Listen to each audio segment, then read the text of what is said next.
Sky Talks. Vamos falar de simulação? Olá, engenheiros! Fala, galera da simulação! Sejam bem-vindos a mais um episódio do podcast Sky Talks, um espaço para bate-papos descontraídos com diferentes profissionais da engenharia, discutindo sobre os seus desafios e as aplicações que eles trabalham no seu dia a dia. E hoje nós temos um convidado muito ilustre, Thiago. Olha, um convidado muito especial. Mais uma vez a gente está aqui no nosso formato presencial, gravando dentro do nosso estúdio. E é um prazer receber Professor Joseph, do Instituto Mauá. Muito obrigado, colegas. É um prazer revê-los, é um prazer voltar ao Instituto ESSS, onde eu fiz a minha pós-graduação em CFD, e eu me sinto em casa aqui com vocês, conversando. A gente teve a oportunidade durante o evento da pandemia, né, as restrições sociais, de participar de um bate-papo, de uma live junto com o Amaral, né, falando sobre energias renováveis. Que bom que agora estamos num ambiente um pouco mais descontraído, não é? Exatamente, e a gente ainda se encontrou naquela feira que estava tendo sobre também energias renováveis, a gente se cruzou lá. Perfeito, Brasil Wind Power. Perfeitamente. Nós gravamos o webinar junto e já rolou um monte de coisa aqui. Excelente. Eu vou fazer uma pequena apresentação aqui do professor Joseph. Então, o professor Joseph, ele é engenheiro mecânico formado pelo Instituto Mauá de Tecnologia, com mestrado e doutorado em engenharia mecânica pela USP e MBA pela FGV. Além disso, o professor Joseph, ele é especialista em CFD, como ele já comentou aqui, formado aqui pelo Instituto E3S lá no comecinho, na turma de 2013, né? Então é um prazer tê-lo de volta aqui, um estudante nosso, um aluno nosso, formado pelo Instituto E3S na área de CFD. Vamos até ser um pouco mais abrangentes que isso. Nosso professor, que já foi mentor de uma grande quantidade de profissionais aqui da E3S, um dos primeiros alunos que a gente teve na pós-graduação, porque foi uma das primeiras turmas. Foi. Acredito que tenha sido a segunda turma. Segunda turma, acho que sim. Parece que a primeira foi da área de estrutural, né? Exato. Então eu fui da a primeira turma de CFD.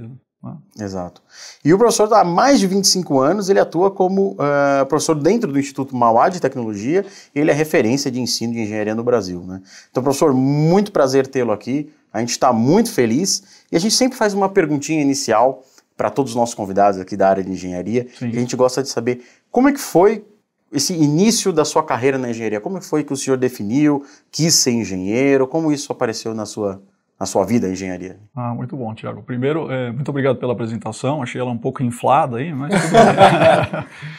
Bom, eu acho que eu tive um começo diferente do que eu vejo na juventude de hoje, né? Eu vejo o relatório de estágio de todos os alunos do curso de Engenharia Mecânica da Mauá e eu vejo uma preocupação muito grande de buscar colocações em empresas que entreguem uma boa remuneração, que tenham uma boa perspectiva de crescimento, às vezes mais assim, financeiro do que em outros aspectos.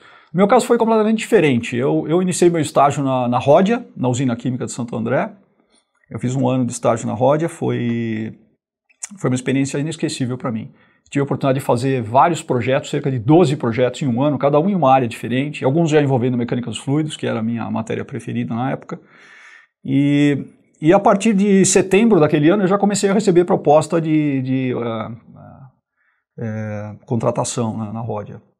Mas eu queria trabalhar na aviação. A aviação era o meu sonho, eu já vinha traduzindo coleções sobre aviação, né, do exterior, do inglês para o português, e então esse assunto já me interessava profundamente desde criança. E eu não desistia de procurar uma oportunidade na aviação. Então eu vi um anúncio no jornal, uma companhia aérea de grande porte procurando um engenheiro para fazer manutenção de aeronaves, e era para ganhar metade do que a Rhodia pagaria. Mas eu não tive dúvida. Era uma opção de risco, né? Mas de grande oportunidade de crescimento, principalmente em termos de desenvolvimento na área de engenharia, né? E deu muito certo a minha opção. Em pouco tempo, eu comecei trabalhando como engenheiro de manutenção de aeronaves, a parte estrutural. Então eu fazia reparo nos aviões, principalmente Boeing 707, 737, 767. E em cerca de um ano e meio, eu já tinha ido para uma posição de gestão técnica, né, de planejamento de aeronaves. E depois de uns 5 anos na empresa, ou um pouco mais, eu estava na área fazendo gestão da oficina de revisão de turbinas, que na minha opinião, assim, era o lugar mais interessante que tinha para a aprendizagem na instituição, né, na empresa. Então foi fabuloso. Eu pude fazer vários cursos no exterior, na Boeing, na Pratt & Whitney, na General Electric, Eu conheci o mundo todo nesse processo, acompanhando as células e os motores para revisão, e acho que essa etapa me ajudou a montar uma visão do que é o mundo, do que são realmente as pessoas, né, de como as pessoas se comportam, quais são as diferentes culturas, como é que a gente faz para navegar, né, com grandes projetos nessas diferentes culturas. Então isso foi uma contribuição muito grande que eu trago na minha vida e que eu procuro passar para os meus alunos também. Né? Não, perfeito. E depois dessa experiência profissional no setor aeronáutico, como iniciou a carreira de professor? Depois de mais ou menos 10 anos nessa companhia aérea, as companhias aéreas têm ciclos de vida não muito longos aqui no Brasil. Né? É uma atividade que precisa de cuidados excessivos para apresentar resultados pequenos. Né? Então, quando você não tem esses cuidados excessivos, certamente você vai apresentar prejuízo ao longo do tempo. E eu comecei a perceber alguns sinais de instabilidade na empresa. Então, eu fui trabalhar numa empresa da minha família, nesse momento, já com uma bagagem administrativa bastante significativa, uma visão técnica profunda, e eu não parei de empreender mais a partir daí. Eu abri novas empresas, né, e até hoje eu sou um empreendedor. Mas eu não queria sair da área de engenharia, eu queria permanecer ligado à área de engenharia, que sempre foi o meu grande objetivo, né. E então eu aceitei um convite que estava pendente para começar a lecionar no Instituto Mauá de Tecnologia na matéria que eu mais gostava, que era a mecânica dos fluidos, né? Então foi perfeito. Eu já tinha terminado meu mestrado em engenharia mecânica na Poli, na área de aerodinâmica, que é a área que eu mais aprecio também. Então as coisas se encaixaram muito bem. Eu nunca parei de estudar, na verdade. Eu sempre estudei desde que eu peguei o meu diploma até hoje, eu nunca parei de estudar. E acho que esse é um recado importante também para as novas gerações, né? A gente não pode parar de estudar. O conhecimento humano dobra a cada 13 meses aproximadamente, por uma estimativa da IBM atualmente. Né? Então, se você ficar parado algum tempo, o seu diploma vai vencer. Né? Infelizmente é isso que vai acontecer. Então a gente precisa realmente estar sempre correndo atrás. Né? E nessa linha de iniciar as atividades na universidade, mais especificamente a sua vida dentro da Mauá, eu lembro que esse ano, inclusive, eu estava visitando uma outra instituição, em outro estado, e um professor estava falando para os alunos que ele queria implementar a tecnologia de elementos finitos e volumes finitos na grade. Certo. E nessa perspectiva da promessa, eu escutei ele falando para os alunos: nenhuma instituição do Brasil tem o que a gente quer trazer para vocês. Quando eu vi aquilo, eu falei, eita, nós... A Mauá tem? A Mauá tem isso na grade. Exatamente. E eu entendo que você teve um papel importante também nessa implementação dessa metodologia, que naquela ocasião era extremamente novo e hoje ainda é muito novo. Então, eu gostaria que você comentasse um pouquinho para a gente como é que foi trazer essa vertente nova do conhecimento para um ambiente da grade curricular dos alunos. Perfeito. Mesmo. Acho que esse é um assunto muito importante que você levantou, Amaral. Quando você leciona a mecânica dos fluidos por muitos anos e você tem uma visão clara de todos os aspectos da matéria, você sabe que a equação mais importante que existe para a mecânica dos fluidos é a equação de Navier-Stokes. É uma equação parcial diferencial de segundo grau não linear. Não tem solução analítica nenhuma. Então, se é a equação mais importante que existe para você e não tem solução analítica, os métodos numéricos eles são uma necessidade absoluta, eles não são nenhum luxo. Eles não são uma coisa necessariamente moderna, é uma coisa que se busca desde os anos 70, na verdade. Não é? Então, eles são imprescindíveis para que você possa realmente lecionar com profundidade, né? E especialmente na Mauá, onde nós temos Mecânica dos Fluidos 1 e Mecânica dos Fluidos 2, duas matérias anuais. Não é? Então, a gente, com essa visão, criou espaço no curso de Engenharia Mecânica com o apoio do NDE e da reitoria. E quando eu fui coordenador do curso entre 2017 e 2019, nós tínhamos todas no lugar, né, todos os recursos necessários dentro da instituição e precisávamos dar uma ampliada nos recursos de hardware e de software para poder viabilizar isso. Né? Então, internamente, o que nós fizemos? Nós montamos um reajuste de grades, de conteúdo nas grades, coordenado. Né? Então, disciplinas como transferência de calor, mecânica dos fluidos, máquinas de fluxo, e também na área de mecânica dos sólidos, né? Teoria das estruturas e métodos dos elementos finitos. Nesse caso, não foi tratado só como... Quer dizer, a disciplina era sobre a ferramenta nesse caso. Nos outros casos, a simulação era usada como ferramenta para a solução de problemas. Né? Então, nós coordenamos tudo isso lá dentro e dissemos, muito bem, nós temos aí 10 licenças que nós temos há muito tempo do ANSYS, né? e isso não é suficiente para dar aula. Então, junto com a E3S, a gente encontrou uma solução na época e adotamos o Campus Solution. Né? Com o Campus Solution, nós passamos a ter 100 licenças didáticas e mais 10 licenças de pesquisa. O professor João Brasil, que é um colega muito competente, que foi contratado nessa época exatamente para ajudar com esse projeto na célula de energia e fluidos, ele escreveu um artigo para a COBEN de 2022, mostrando um pouco de como foi essa nossa lógica de bolar e implantar esse plano. Né? Então, o artigo foi submetido semana passada, se ele for aprovado, eu sugiro a leitura, porque conta um pouco da história da implantação disso na Mauá. Então, isso não é novidade na Mauá. A gente já está com esse projeto rolando desde o início de 2017, gradativamente, né? Em 2019 já estava amplamente implantado. Né? Tem coisas importantes quando você ensina a simulação. Né? Simulação feita com responsabilidade é aquela que é feita acompanhada de experimentação para fazer validação. E o Instituto Mauá de Tecnologia tem uma quantidade muito grande de laboratórios. Então a gente consegue conceber algumas experiências para efeito de ensino que são muito abrangentes. Né? Eu vou citar um exemplo importante. Em MecFlu 2, nós temos um trabalho no segundo semestre em que nós testamos um cilindro no túnel de vento. Esse cilindro é preso por molas, né, entre o teto e o assoalho do túnel de vento, então ele começa a oscilar e, obviamente, você alterando a velocidade do escoamento, você altera a frequência. Né? Então tem um diagrama clássico mostrando o número de Strohal em função do número de Reynolds. E os alunos, eles vão para essa aula de laboratório sem nenhuma explicação teórica da interação fluido-estrutura. Nenhuma. É exatamente como é um método científico. Vamos observar o que está acontecendo. Né? Então os alunos observam aquilo e acham aquilo muito estranho. Né? Aí eles passam para uma segunda etapa, onde eles vão estudar agora a bibliografia a respeito daquele assunto, né? Aquele tema. E vão identificar o diagrama de Strohal em função de Reynolds, vão verificar que isso já está mapeado, já existe e tudo mais, estatisticamente. E tem uma regressão, inclusive, para trechos de Reynolds, né? E mais tarde, 3 semanas depois, a gente faz a simulação. A simulação é feita, um ano eu faço no Fluent, outro ano eu faço no CFX, a turma, eu alterno sempre os softwares.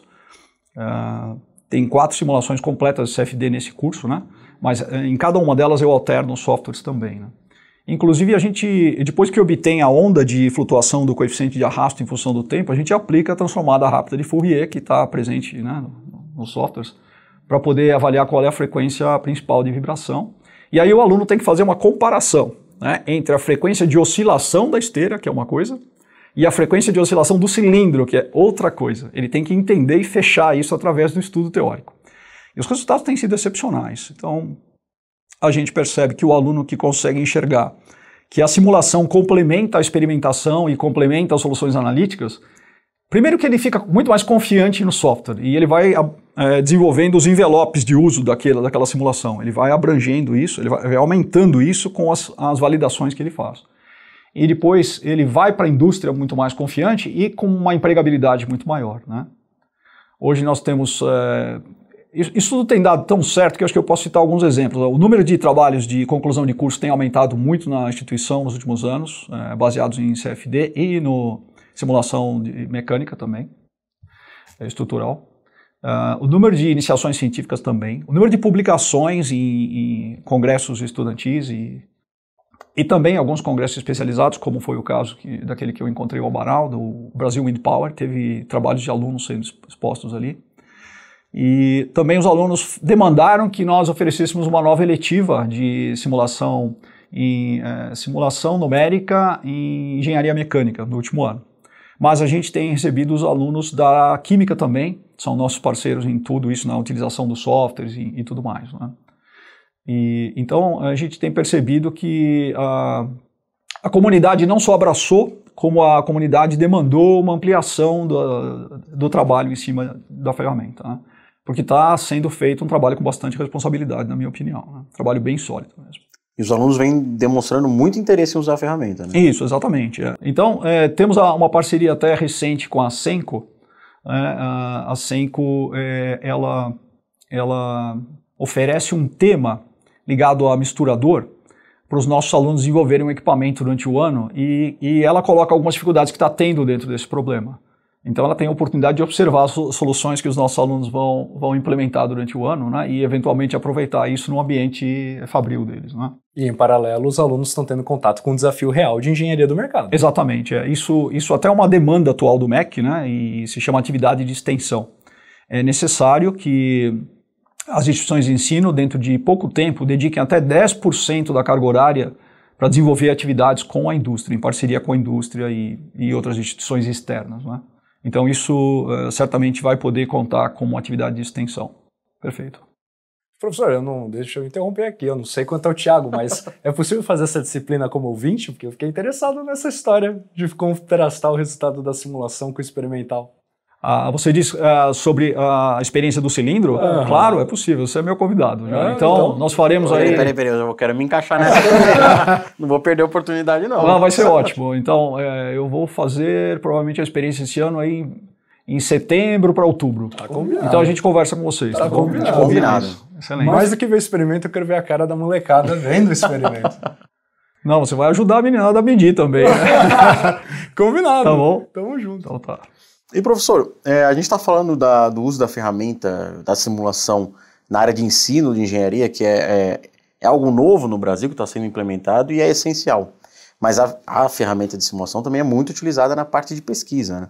E a Mauá é uma referência em pesquisa de engenharia e a gente até, em algumas conversas, já falamos sobre alguns projetos e tem um projeto muito interessante, na verdade, algumas atuações que o senhor mesmo atuou na parte de energias renováveis, né? Acho que foi o seu doutorado na área de aeroacústica de turbinas eólicas. Isso, exatamente. E como é que está hoje em dia a pesquisa nessa área? Porque é um tema muito atual, né? E que a simulação computacional é crucial para o desenvolvimento dessa tecnologia. Perfeito. Eu fiz meu doutorado relativamente tarde, eu fiz o meu curso no Instituto E3S exatamente em preparação para o meu doutoramento, eu já previa a necessidade de uso de CFD para o meu objetivo. Eu tinha estudado profundamente as energias renováveis e entendia que a que tinha a maior chance de crescer rapidamente no Brasil era a energia eólica. Eu acertei em cheio. De 2011 para cá, a taxa de crescimento tem sido enorme. A energia eólica hoje é responsável sozinha por 11% da matriz elétrica brasileira, não energética, da matriz elétrica brasileira. Isso não é pouco. Nós já temos muito mais que uma Itaipu que a gente retira do vento hoje em dia no Brasil. Não sei se muita gente se percebe disso, se a percebe disso. Nós temos mais de 8.500 turbinas eólicas instaladas no Brasil atualmente e todas elas são de tecnologia estrangeira. Então nós fabricamos muita coisa no Brasil, mas a tecnologia, o projeto dessas turbinas vem de fora, em todos os casos, né?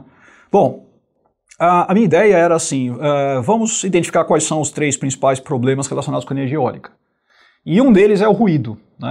As pesquisas feitas com a comunidade europeia, que estava anos-luz à frente do resto do mundo no uso de energia eólica, mostraram que o aspecto mais preocupante da energia eólica para a população era o ruído que ela causa. As turbinas eólicas, quando a gente olha de longe, elas são muito grandes, né? As pequenas instaladas hoje têm 50 metros de raio. Né? Então a velocidade da ponta das pás atinge dezenas de metros por segundo. E hoje já tem turbinas com 100 metros de raio. Tem modelos já de 220, aquela offshore. Exatamente. Mas você vê que são as offshores, onde você não tem uma preocupação muito mais séria com o ruído. Né?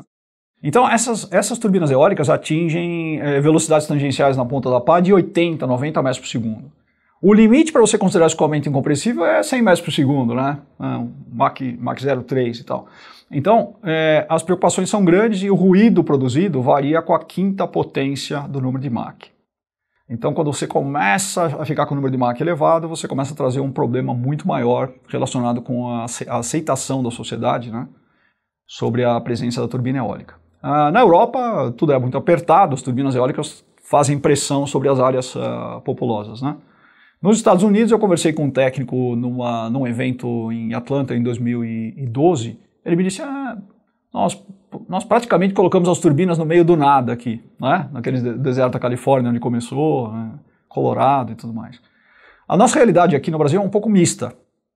Nós temos ótimos corredores de vento no norte e no sul do país, mas existem vários casos, inclusive já registrados na imprensa, de turbinas eólicas literalmente colocadas no quintal da casa das pessoas. Né?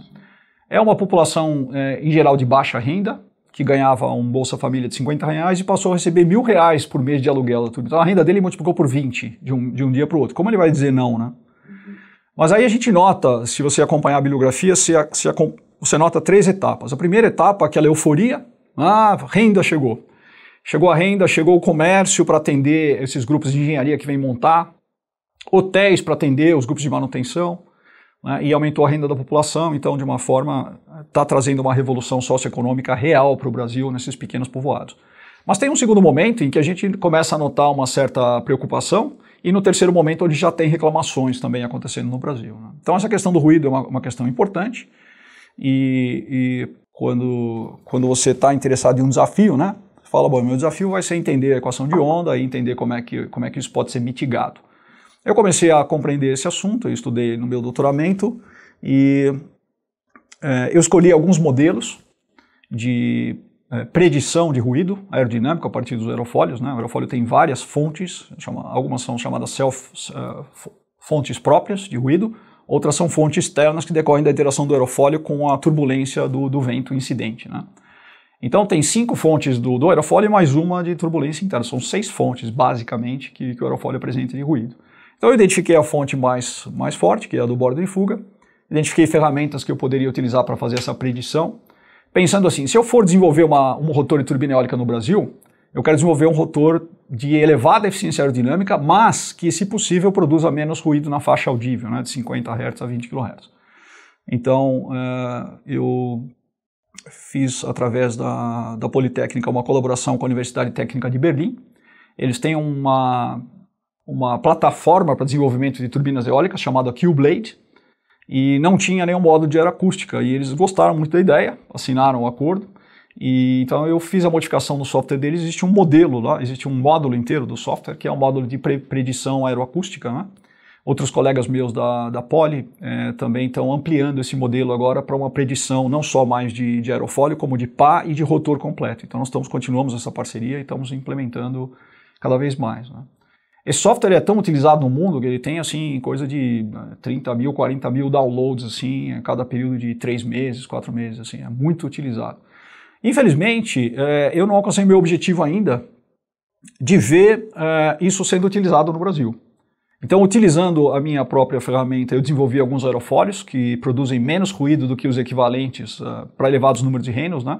Aliás, essa é uma característica importante. Muito poucos aerofólios foram desenvolvidos para baixos números de Reynolds. Então, as turbinas eólicas precisam de números de Reynolds elevados, né? Ou geram um número de Reynolds elevados no seu funcionamento. Então, não adianta você pegar aerofólios desenvolvidos pela NREL dos Estados Unidos, né? National Renewable Energy Laboratory. Eles desenvolveram várias famílias de aerofólios que são apropriados, mas as turbinas naquela época tinham 20 metros de diâmetro. E tem muita gente então usando esses aerofólios em turbinas grandes, o que não faz sentido, né? Então eu procurei alguns aerofólios que eram mais apropriados para altas velocidades e mostrei que os que a gente desenvolveu têm desempenho aerodinâmico igual ou maior e um aeroacústico melhor do que eles, né?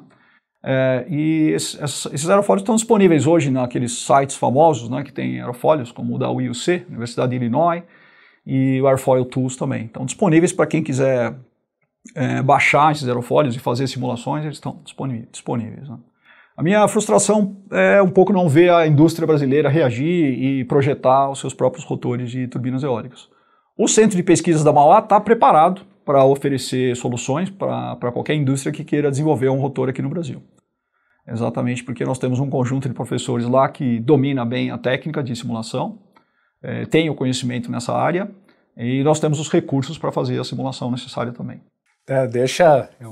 Eu não consigo me conter. Esse é o momento que eu rasgo a pauta, que a gente está aqui separado. Eu gosto muito desse tema, eu já fiz um webinar com o professor sobre este tema, inclusive de energias renováveis. O curso de inovação também. O curso de inovação, os fundamentos do curso de inovação que nós lançamos em meio à pandemia, foi aquele webinar que nós trabalhamos junto. Que legal. As bases do curso foram aquelas. Parabéns. E eu quero fazer uma pergunta. Eu vejo essa mesma tendência, eu vejo esse mesmo movimento, que ao mesmo passo que o Brasil está tendo um aumento crucial na quantidade de turbinas instaladas, nós somos uma fábrica, nós não somos um polo de desenvolvimento. Exatamente. Eu vejo regiões como da Europa investir pesado em offshore, até porque a Europa tem pouco continente. Então o offshore é uma baita de uma solução para eles, principalmente por conta do ruído, enfim, salvo os problemas de transporte de energia.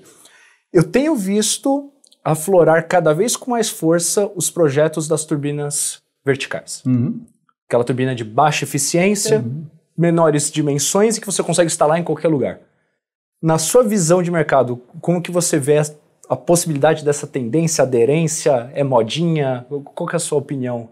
Quando você verifica quanta energia uma turbina eólica pode tirar de uma área que está sendo atravessada pelo vento, você consegue, vamos dizer, aplicar uma turbina de eixo horizontal e uma vertical com a mesma área, né, e verificar quanto cada uma delas conseguiu tirar dessa energia.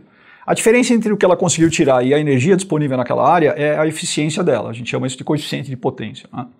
E o coeficiente de potência das turbinas de eixo horizontal é muito maior que os das de eixo vertical. Então, os equipamentos de eixo horizontal, eles funcionam à base de sustentação. Acho que um conceito importante que ajuda a enxergar isso é exatamente esse. Todas as turbomáquinas, né, todas as máquinas que têm rotores, elas dependem muito do raio, porque elas vão gerar um torque, né, e você vai multiplicar esse torque pelo raio para você ter a potência, né, de eixo. Então, as turbinas de eixo vertical, todas elas têm um diâmetro relativamente pequeno. E a maioria delas não funciona só com uma turbina de sustentação. A maioria delas é mista. É uma turbina que funciona com sustentação e arrasto. Uma turbina de eixo horizontal que funciona com sustentação, ela é capaz de multiplicar muitas vezes a velocidade do vento de aproximação. Então, se tem um vento de aproximação de 10 metros por segundo, que é um vento muito elevado, e ela tem um L sobre D, uma capacidade de sustentação sobre arrasto da ordem de 10, ela vai conseguir chegar a 100 metros por segundo na ponta da pá, né? Enquanto que as de eixo vertical, elas não vão chegar a 20 metros por segundo. E se ela for uma turbina só de arrasto, ela vai ficar nos 10 metros por segundo. A velocidade tangencial dela vai ser igual à da velocidade de aproximação do vento. Então, as turbinas de eixo vertical não têm essa capacidade de multiplicação, de alavancagem que a sustentação traz. E alguns tipos, como eu disse, são mistos, né? Eles são mistos. E eles têm alguns problemas estruturais, porque o eixo vertical fica muito alto, então você precisa estaiar esse eixo. Então ele traz vibração para o terreno também, né? E ela tem alguns problemas de fadiga que se apresentam nas pás, porque na medida que ela ganha rotação, os mancais se aproximam, né? E ela aumenta de diâmetro, né? Então ela tem um problema de flexão constante. Então uma série de problemas a serem vencidos aí. Então eu pessoalmente tenho dedicado, né, a minha atenção para as turbinas de eixo horizontal por causa dessa questão, né? Na Mauá, nós temos um programa que eu faço parte do comitê gestor, que é chamado de Programa de Grandes Desafios para Estudantes do Instituto Mauá Tecnologia. Ele é baseado no programa de mesmo nome da Associação Norte-Americana de Engenharia, NAE. A Mauá é a única instituição homologada, particular do Brasil, homologada, acho que até na América do Sul toda, para oferecer esse programa para os alunos. E nesse programa, a gente está preocupado em resolver os problemas que aparecem em 4 grandes áreas. Então, o problema da sustentabilidade, onde se encaixa a energia eólica, né?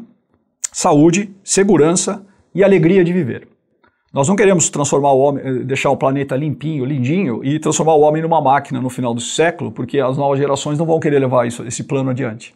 Então, a alegria de viver faz parte desse processo todo, né? E uma coisa importante nesse projeto é que o estudante precisa estar preocupado em viabilizar tecnicamente, viabilizar culturalmente esse programa. Esse projeto tem que ser aceito por outras pessoas de outras culturas, né? Ele tem que ter consciência social, ele tem que saber que esse projeto vai ter que resolver o problema da sociedade. E o aluno tem que se preocupar também com a questão de viabilidade, não só local, mas de escalar a solução para que ela fique global. Então, a gente tem dedicado a nossa energia para os problemas que podem ser escaláveis para a escala global, porque nós queremos fazer a diferença de verdade, né? Nós queremos que os nossos alunos sejam capazes de fazer a diferença. Então, dentro dessa visão, a gente tem focado nas turbinas de eixo horizontal, porque a primeira análise técnica indica que eles são equipamentos com um potencial muito maior, né, de absorver a potência eólica e transformar em eletricidade do que os de eixo vertical. Não significa, se você estiver numa ilha isolada, né, se você estiver numa ilha isolada, qualquer equipamento capaz de converter energia eólica pode ser economicamente viável para você. Então, ela não significa que não há equipamentos que possam tangenciar uma área de eficiência razoável. Existe, sim. Mas a gente está preocupado em olhar o todo, né? Preocupado em escalar as soluções. Até um paralelo aqui, a gente também tem muita pesquisa voltada para o 5G, nossa equipe de eletromagnetismo é voltada para isso. Perfeito. Eu acho que tem um paralelo interessante quando a gente une esses dois assuntos, que é o seguinte: quando a gente pega as tecnologias 2G, 3G, 4G, a gente tem uma antena gigante instalada no topo de um morro, e essa antena cria um sinal que alimenta uma cidade inteira. Perfeito. E, no entanto, a gente está migrando para o 5G. Uma antena que tem um raio de 2 metros. Você tem 5G na sua casa, está pegando bem na cozinha, você vai para a sala, a internet está ruim. Qual que é a proposta do 5G? Uma antena não vai resolver. Mas se eu colocar um mol de antenas espalhados pela cidade inteira, a gente tem uma velocidade 100 vezes maior do que existia até então. E o mundo precisa dessa velocidade. Eu comecei, em mesas de discussão que nem essa, sem câmeras e com cerveja na mesa, a fazer o paralelo de: e se a nossa antena 5G fosse uma turbina vertical? Pequena, que gera pouca potência, só que você tem 500, centenas delas instaladas ao redor de prédios, no topo dos prédios e por aí vai. Eu vou parar essa pauta porque eu tô dominando o episódio, mas eu vou querer conversar sobre isso. Eu acho que vale a pena adicionar o seguinte: existem projetos de pequeno diâmetro, de eixo horizontal, que são muito eficientes. Eu tenho um dos alunos que é meu mentorado nesse programa, está desenvolvendo exatamente isso. A nossa ideia é ter um pequeno sistema isolado, capaz de funcionar isoladamente, nas residências, por exemplo, do norte da Bahia, que é uma região bem servida de ventos. Nós examinamos o mapa da Cresesp, vimos que é uma região bem servida de ventos, e tem muitas famílias com um baixo nível de receita, de renda, e muitas crianças que não têm acesso à internet nem para a educação. Então os pais não podem tirar uma certidão, uma identidade pela internet, e os filhos não podem participar de uma escolarização remota, por exemplo. Então nós estamos envolvendo um equipamento, né, dentro desse projeto, um aluno específico. Nós estamos trabalhando num rotor de eixo horizontal, de pequeno diâmetro, capaz de prover de 80% a 120% a necessidade de uma família pequena. Fantástico. E o grande segredo, né, é uma coisa muito legal que as pessoas não percebem, é que o vento não segue a distribuição normal. O vento segue uma distribuição monocaudal, chamada distribuição de Weibull. Então a probabilidade máxima é que o vento seja zero, em qualquer lugar. Então, as turbinas, elas têm um torque de partida, e se ela começa a girar só a 4 metros por segundo, você perdeu o maior número de horas por ano, que está entre 0 e 4, percebe? Justo. Então, o grande desafio aerodinâmico é você conseguir produzir um rotor que consiga gerar a partir de 1 metro por segundo, de 1,5. Ou seja, que qualquer vento produz energia. Perfeitamente, Amaral. Esse é o nosso grande objetivo. Fantástico, adorei, professor. E nessa linha de outras temáticas aqui, eu sei que vocês da Mauá, vocês têm parcerias com várias empresas diferentes, várias instituições diferentes. Perfeito. Quando a gente fala de NASA, o que você tem de legal para falar pra gente? Essa despertou meu interesse agora. Naquela revolução que a gente fez no curso de Engenharia Mecânica, que ainda está em curso, né, com a professora Suzana Lebrão, hoje continua revolucionando o curso, mas há alguns anos atrás a gente deu uma chacoalhada assim com a autorização da reitoria para valer no curso, né? E nós percebemos que a gente precisava retornar com projetos integradores, né? Então, veja, quando vocês falam em simulação hoje em dia, as simulações importantes não são multifísica? Não são? Então, você não tem que preparar o engenheiro para ele entender de multifísica? Com certeza. Você tem que preparar o engenheiro para vestir vários chapéus e entender de vários assuntos diferentes, né? Então, a gente começa a falar de interdisciplinaridade, multidisciplinaridade e transdisciplinaridade, que é o conceito mais forte que abarca, tira a fronteira das disciplinas, né, e está preocupado só com a aprendizagem, né, atravessando as fronteiras das disciplinas. Nós não chegamos à transdisciplinaridade, mas nós criamos alguns projetos integradores que juntam as disciplinas, dando continuidade com retirada de dados e feedback depois em outra série, né? Isso tem dado um resultado muito interessante. O primeiro projeto que a gente desenvolveu, que a gente escolheu, né, o primeiro tema de projeto que nós escolhemos para implantar esse projeto integrador, é um projeto da NASA, que foi disponibilizado há alguns anos na internet. É um projeto open source chamado NASA Open Source Rover. Então tem um rover como se fosse o Curiosity, né? E o Ingenuity, o Ingenuity é o helicóptero, né? Exato.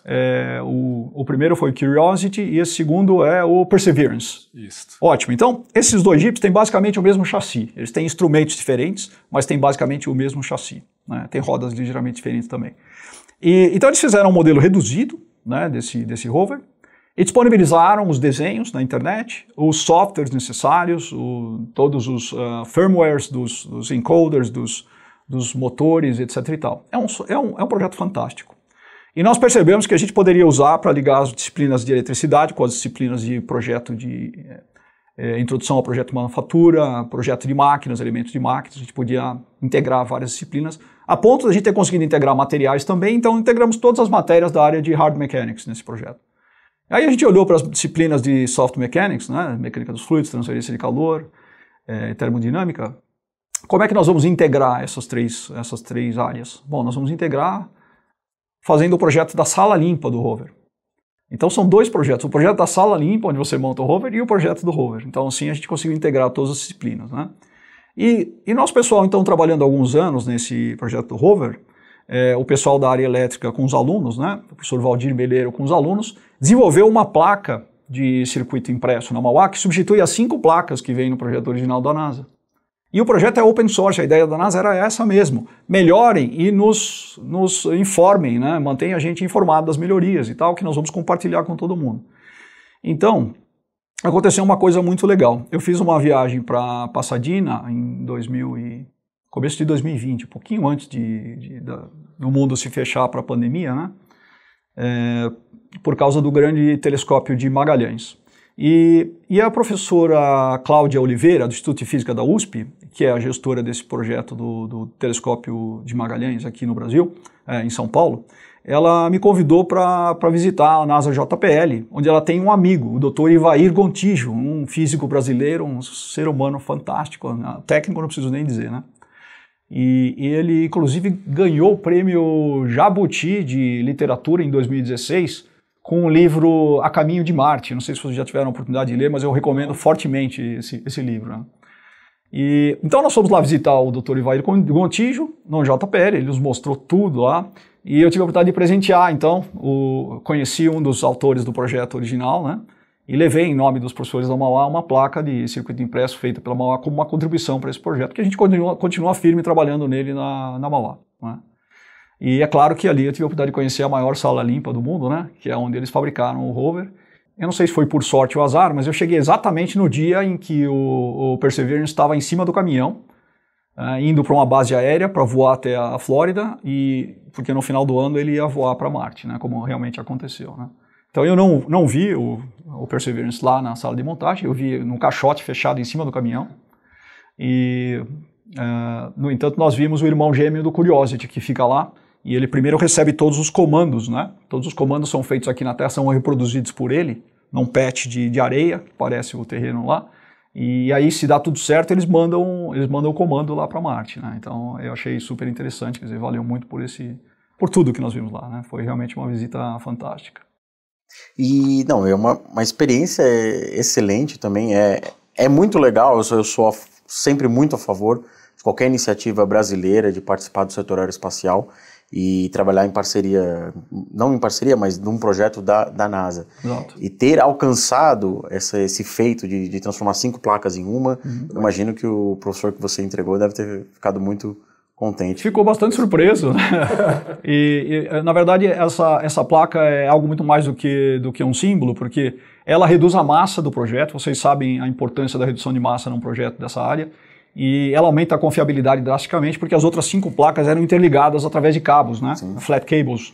Então isso reduziu a massa e aumentou a confiabilidade do projeto. Então é exatamente o tipo de contribuição que se espera de um projeto open, o projeto aberto que você lança na internet para buscar colaboração e fazer os alunos pensarem a respeito, né? Fantástico.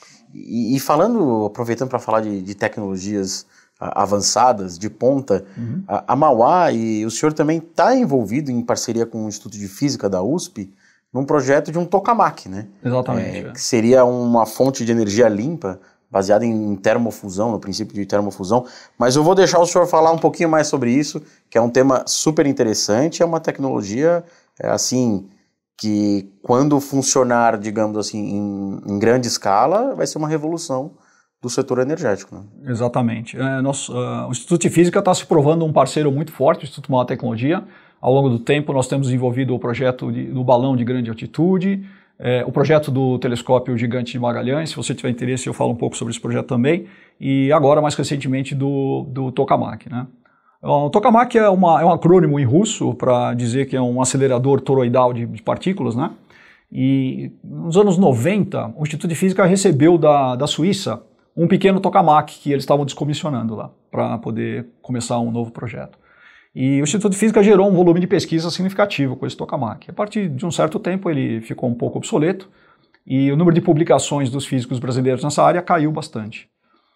O Dr. Gustavo Canal, ele fez o doutoramento dele na Suíça, depois trabalhou, além de trabalhar na Europa em vários lugares, ele trabalhou também nos Estados Unidos, na General Atomics, e ele veio para o Instituto de Física imbuído do espírito de revitalizar o tokamak. Então ele terminou há poucas semanas um projeto fantástico aí.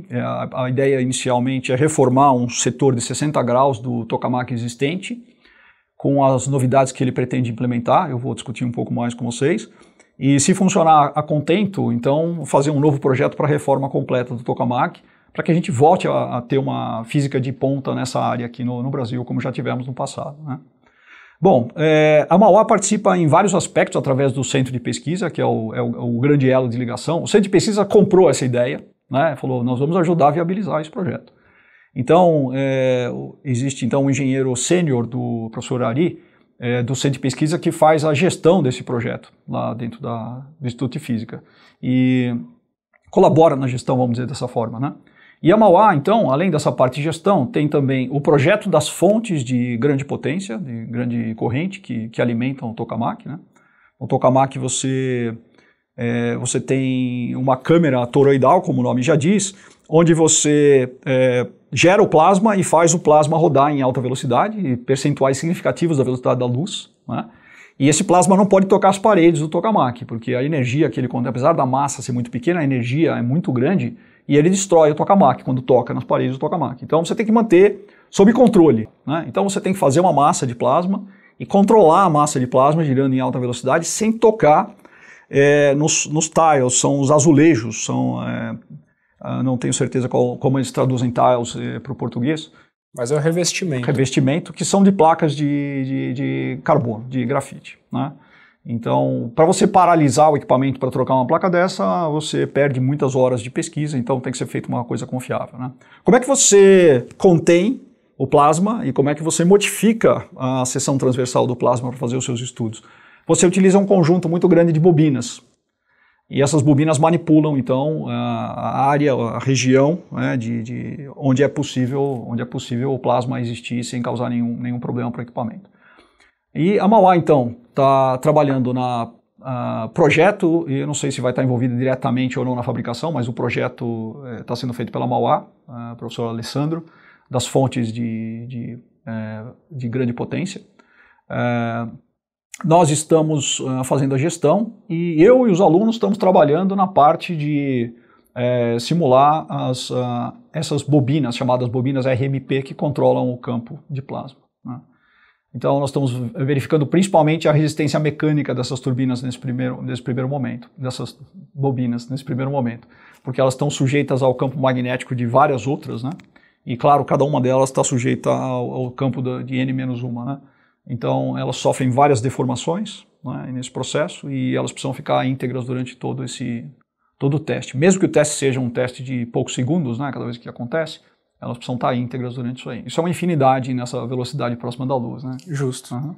E qual que é o papel da simulação computacional nesse projeto? Bom, nós estamos usando no momento para validar as espessuras, né, e a geometria das bobinas RMP, né?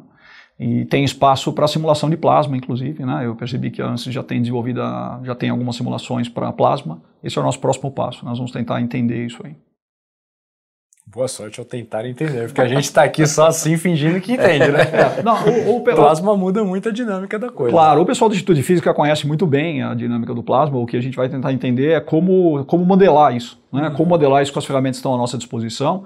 E num primeiro momento não é possível validar, então você tem que ir com muita segurança para a modelagem, para fazer uma validação mais tarde quando o segmento estiver já modificado e funcionando, né? Excelente, professor. Tem um último tema, essa parte de pesquisa aqui, a gente começa a conversar e a vontade é ficar até anoitecer. Eu já tarde, monopolizei minha parte, manda ver. Tem um outro tema também que é um projeto muito engraçado, não vou dizer engraçado não é a palavra certa, mas é um projeto muito curioso, que é o projeto do HPA, né? Sim. Que é um avião movido a força apenas com a potência humana. Perfeito. Né? E isso, muita gente pensa, nossa, mas é possível? Como é que faz um avião voar só com a potência humana, né? E é possível, e a Mauá trabalha nesse tipo de projeto. Eu queria que o senhor contasse um pouquinho mais sobre esse projeto do HPA dentro da Mauá e como é que é desenvolvido pelos próprios estudantes, que eu tenho certeza que tem um papel da aerodinâmica muito forte, tem um papel estrutural, porque um avião pesado já começa a dificultar muito esse tipo de propulsão. Perfeito. Então, como é feita essa pesquisa e como é que é o papel dos estudantes dentro desse processo? Eu tenho que fazer uma observação aqui, representando o público que não conhece o projeto. Eu não conheço esse projeto, então se você puder me explicar como que é desde o início, de forma didática, eu vou agradecer. Claro. Bom, o sonho de voar é um sonho milenar e o ser humano não tem preparação física para voar. O ser humano tem uma musculatura fraca, relativamente fraca, com relação a uma potência muscular fraca com relação à massa que ele tem, e ele não tem área de superfície para voar. Então, como é que você faz um ser humano voar? Uma das coisas mais difíceis que tem é pensar em como transformar o ser humano em um bicho voador, né? Então, imagina que para um avião voar, você tem que ter o encontro de 3 condições fundamentais, né?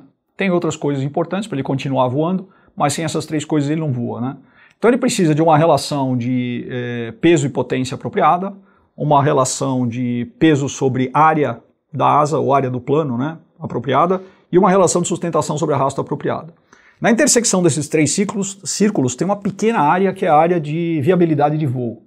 Então você pega o ser humano que tem uma relação totalmente desfavorável, né, nesses 2 casos, e não tem sustentação, só tem arrasto, então você não consegue, ele está muito longe desse centro. Como é que você traz o ser humano para cá? Você traz acrescentando a área, acrescentando S, né, muita área, com o mínimo de acréscimo de massa possível. Como os materiais usados antigamente não eram muito apropriados, né, o primeiro HPA que decolou e fez um voo linear aconteceu na Inglaterra em 1962. Mas o primeiro HPA que decolou e conseguiu fazer um voo com manobras, etc. e tal, foi em 1977, 8 anos depois do homem ter chegado na Lua. E já foi com materiais compósitos. Os materiais compósitos é que permitiram transladar esse ponto completamente fora, né, da área de viabilidade para dentro da área de viabilidade. Não muito dentro dela, mas já dentro dela, tá? Dentro dos limites dela. Então, esse é um projeto que leva, assim, ao limite tudo que você pode fazer em termos de projeto conceitual. E o projeto conceitual é o grande foco da disciplina de projeto básico de aeronaves da Mauá, que é oferecido no 5º ano de engenharia mecânica, né?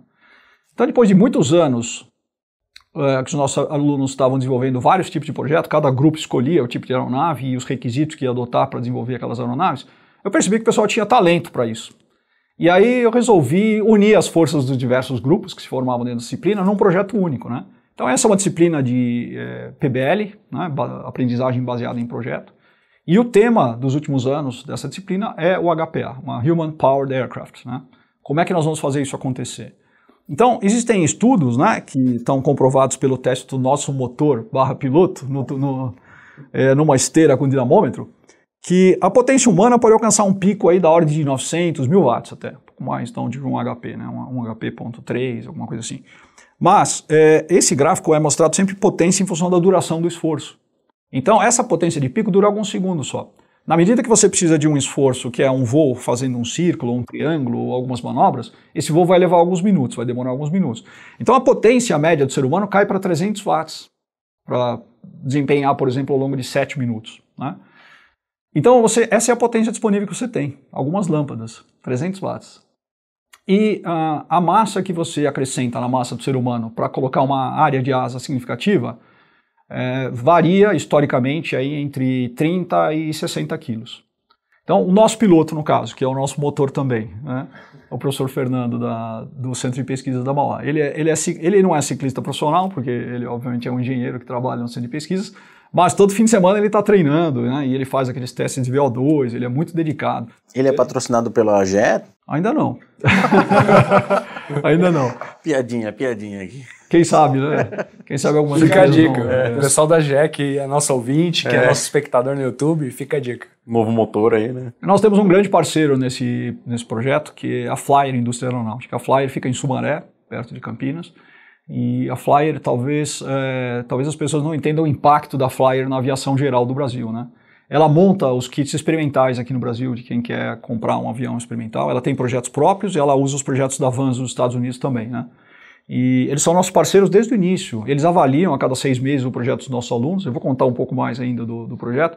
E eles têm sido grandes incentivadores do nosso projeto. A gente espera que outras indústrias possam se juntar a nós nesse esforço, porque a gente todo mundo só tem a ganhar com isso, né? Então, no nosso caso, o piloto, então, o professor Fernando tem 70 quilos.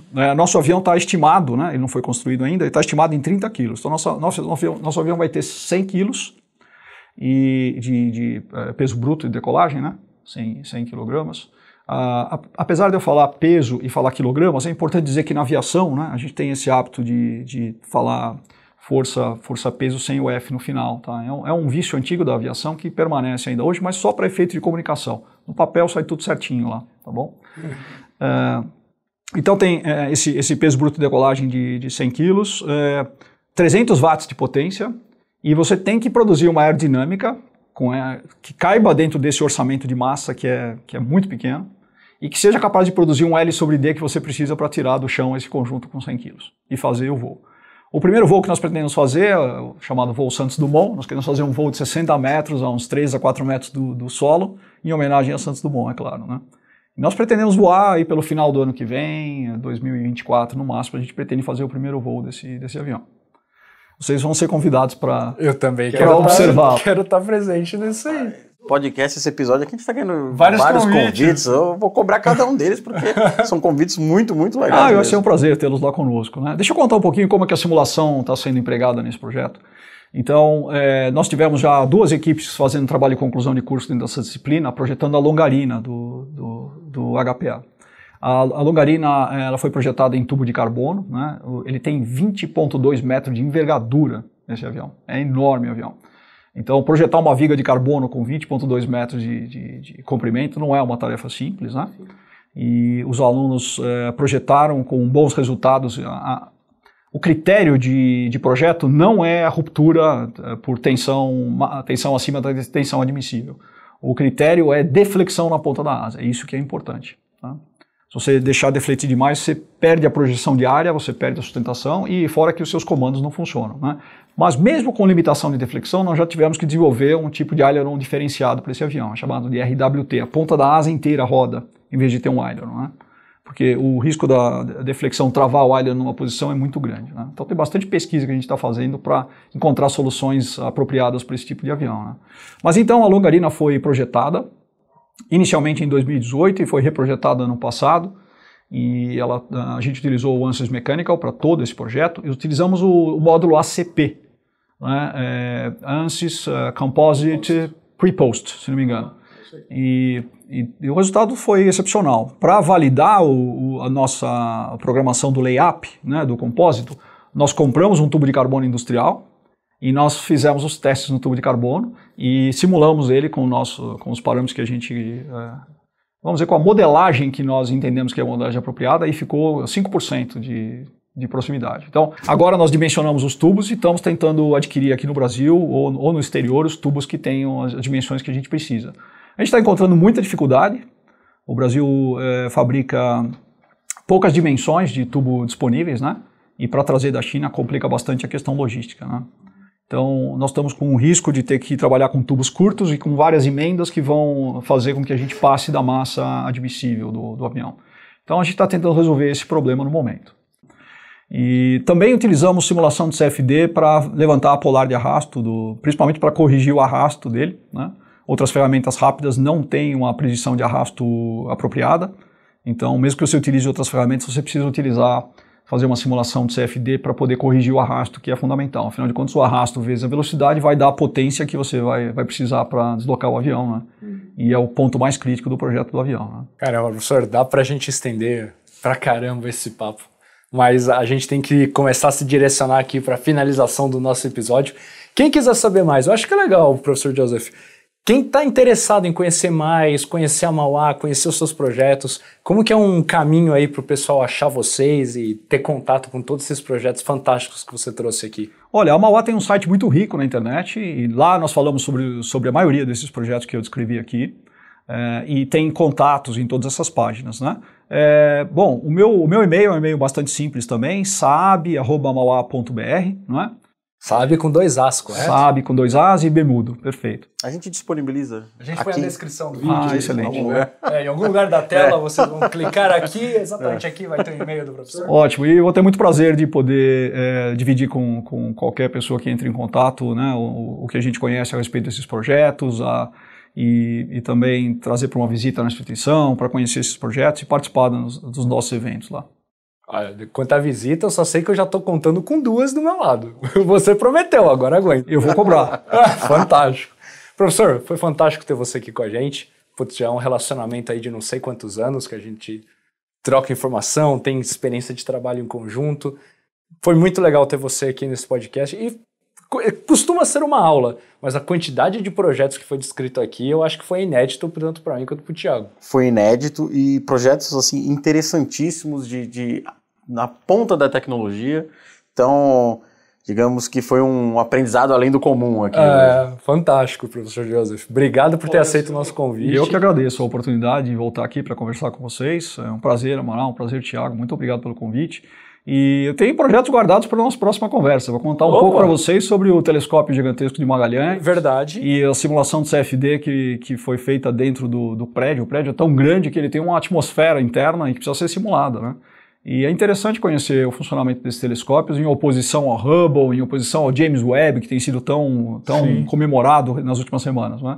Fica para a próxima. Gostei. Então a gente faz um combinado. Nós recebemos 2 convites do professor Joseph. E agora já está um convite para um segundo episódio, que eu, assim, tenho certeza que a gente ficasse aqui mais 2, 3, 4 horas, seriam conversas super interessantes e de muito aprendizado para todos nós aqui. Se prepare para a próxima temporada. Muito obrigado. Muito obrigado, colegas. Foi um prazer também. Muito obrigado. Fantástico, professor. Obrigado pelo convite. E para você que está nos assistindo, espero que você tenha gostado tanto desse bate-papo quanto nós, ou tenha gostado desse bate-papo tanto quanto nós, fica melhor dessa forma.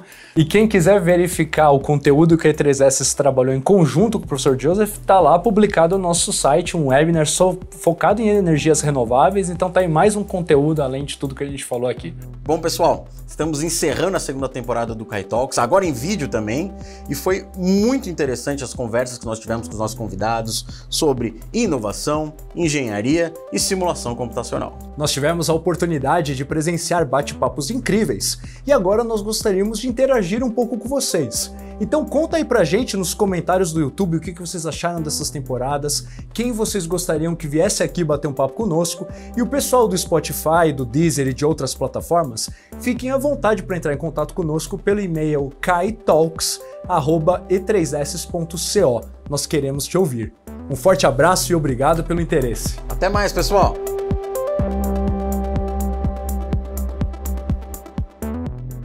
É isso aí, pessoal! Ficou com dúvida ou tem alguma sugestão? Manda pra gente no nosso e-mail kaitalks@e3s.co.